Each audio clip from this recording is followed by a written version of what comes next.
Everything I ate before 75 hard.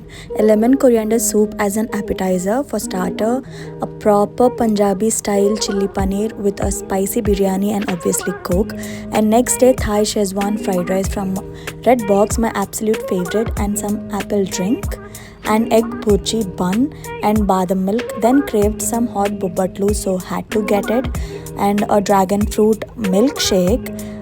Then comes kutti gulab jamun that I bought from the store, then ghevar, and lastly butter croissant and kunafa chocolate cake and mango milkshake.